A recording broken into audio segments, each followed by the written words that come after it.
Where Mike got spiked, or at least half of Mike got spiked. I'm Gavin, the singer. This is Conall, guitar player and backing vocalist. Okay, I'm just thinking, would the people watching this like to know what we've done the last 4 years? No, that might be a good idea. Okay, yeah. well, I guess the beginning of this band, Been Serious, was 2004. We released a single here in Ireland. It got into the charts, yada, yada, yada. And then we released an album subsequently the following year, March 2005. It got into the charts, yada, yada, yada. We went and did the Warped Tour that year as well in Canada. Absolute disaster, but it was a very good learning curve, if you know what I mean. Towards everything we know about how to waste money and how not to tour. Yeah, exactly. We learned all the wrong. Here's how you don't do it. So after that, we were like, right, okay, we did it wrong. We lost our skins, our everything, all the money we'd saved and made up over all the gigs we played. We lost it all. But somehow we used that adversity to actually bring us all closer. We were like, yes, I think we can actually do this. We got through that shit, we can get through anything. So we thrive on failure. The end of 2005, we quit the jobs and we've been just doing music ever since. We've been playing music for longer than we care to remember, but we've been just, hard slogging for years. We've been playing so many gigs, they're beyond count. Been over in the States, just playing everywhere, anywhen, to anybody that we can, and just making good friends and good contacts along the way. And for some bizarre reason, people seem to like our music, so long may it continue. Why do we go to the States? Because this country, much and all as I love it, is not the place for the music we play. It's too heavy, it's not commercial enough, or whatever. The scene in Ireland doesn't really want to have heavy music. There's not the support structures there, be it the media or the radio stations. Well, it's very simple. X Factor was number one again. It was fucking Rage Against the Machine was number one in UK, but Ireland still has X Factor number one. That's why we didn't. Although, left Ireland. having said that, I think it's kind of cool in a not cool way, but that heavy music and music with big thumping guitars and screaming and stuff like that has always been a very underground thing in Ireland. It's not going to be in the charts, it's not going to be on the radio, it's the stuff you hear about from word of mouth. Like, there's a couple of hundred people upstairs tonight come to see us play that it's all word of mouth. They come to see us, Yeah, but do you not think that if there was support structures in place, instead of being a couple of hundred, there could be a couple of thousand? Well, yeah, we could be actually getting paid a load of money, but who wants that? Yeah, who wants that? But I mean, like I say, we thrive on failure, so the more people are telling us they don't like what we're doing, then we know we're onto a good thing. Nice, Conall. We left Ireland because unfortunately we'd gone as far as we could go, so it just made sense to go and tour the States, and we toured the States for 3 years, is it? Pretty much 3 years solid now.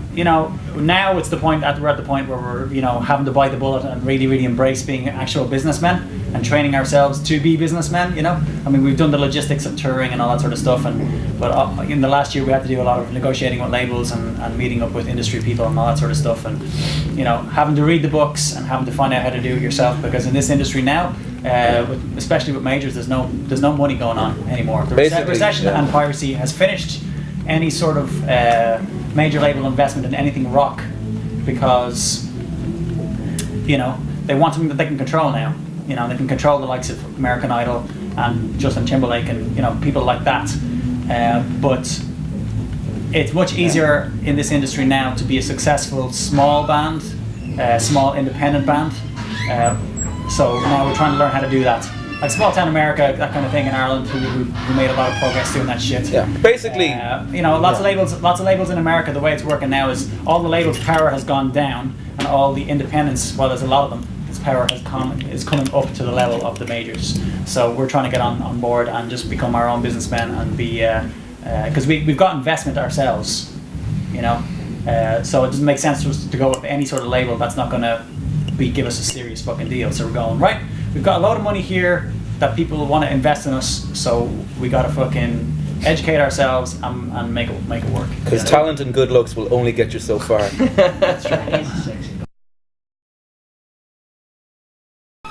I think it's much better for bands like independent bands and what's the word, sort of more indie kind of level bands. I mean, Fight Like Apes are a fucking magnificent band, and it's great to see them achieving what they're achieving. I think it's very inspirational, and I think every band that's out there now can look at these guys, see what they're doing, and think to ourselves, we can do this. You can go and These guys have toured Britain, they've toured America, you know, they've toured fucking Germany. To get out there, fucking get your music out there, gig like a motherfucker. You can do it, you can achieve it now, you know. It's much easier now than it was when we were here in the country, you know what I mean? With the likes of Phantom and stuff as well. I mean, they were a big support network for you guys, weren't they? Big time. Yeah. We're going to record a new album in March in LA, and we're going to obviously concentrate in America for a year with that, but hopefully that'll get some recognition and we can use that as a building block to go on and tour, like say mainland Europe and Japan or somewhere like that, you know, that is open to fucking alternative rock music, you know. Unfortunately, Ireland isn't really, you know. I think the buying public in Ireland has to be kind of told, this is what's cool and you should like this. I mean, much as I love my fellow Irish people, I think that they have to be told by the journalists and all the rest who This in is Ireland. the hottest band in America right now. That's why X Factor is still number one in Ireland. Yeah, exactly. But I'm saying that there's something like Irish people are just like, oh, jeez, I don't know now. They're from Ireland. Yeah, I'm not really sure. But if someone in the media says this is the band you have to know and have to see, we fucking embrace them, like, you know. And a lot of the time, they're not even that good, you know. It's just that it's the cool band to like or something, you know. Oh, we fucking embrace it. You think? You think we're? I think the words juice it are better than embrace it. Jesus, Juice we're it. fucking raped in Irish in America. You know, we're just like, we drink for free and get free shit all the time by being Irish. You know, it's just like, wow, there's an Irish band. Like, people don't even know us or whatever. They just go to the gig and they want us to come back to their house and party and get wasted and they buy everything and they're like, there's an Irish band, let's fucking destroy this town, and we do. It's hard work. We think Board fucking Falcha should be paying us because we're fucking doing better work for this tourism in this country than anyone else's. I have to say that much. Well, at the moment, we're releasing an unplugged album, so we've decided that, kind of like Alice in Chains, we want to have our acoustic unplugged side to do all the stuff that we can't do rocking, and then our albums are going to be balls to the wall, fucking heavy shit, you know. So hairy balls to the wall, that. Yeah, so it's going to be a rocking album. The one releasing in June in the States will be really fucking rocking, and the acoustic album in January was going to be nice and mellow and loose and vibing, you know. So that's two albums we're releasing. But yeah, recording in LA, recording with an Irish producer, stroke engineer. Going to do an intensive 3-week recording session, doing it all ourselves. As Dave said, you don't really need a label anymore.